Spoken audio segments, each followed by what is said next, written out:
ठरलं तर मग उद्याच्या भागामध्ये अखेर आता सायलीने चक्क अर्जुनला गुड न्यूज सांगितलेली असते।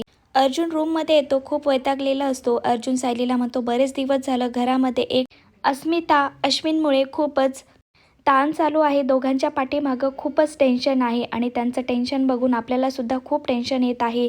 सायली, असं काहीतरी व्हायला पाहिजे, आपल्या घरामध्ये खूप छान एक गुड न्यूज यायला पाहिजे। बरेच दिवस झालं एखादी गुड न्यूज ऐकण्यासाठी कान आतुरलेले आहेत, जेणेकरून आपल्या घरातील वातावरण छान होईल, आनंदित होईल। त्यावर सायली अर्जुनला म्हणते, मला तुम्हाला एक काहीतरी सांगायचं आहे। सकाळपासून मला खूप मळमळ, चक्कर येत आहेत। तर अर्जुन खुश होतो आणि अर्जुन म्हणतो, तू प्रेग्नेंट आहेस का? तर सायली ती किट दाखवते आणि अर्जुन आता ते पाहून खूपच खुश होणार आहे। उद्याच्या एपिसोडमध्ये अजून हा आनंद कसा सेलिब्रेट करणार, घरामध्ये किती आनंद होणार हे पाहण्यास अतिशय रंजक ठरणार आहे। असं सिरियलचे सर्वात आधी अपडेट पाहण्यासाठी माझ्या चॅनलला सबस्क्राईब करा।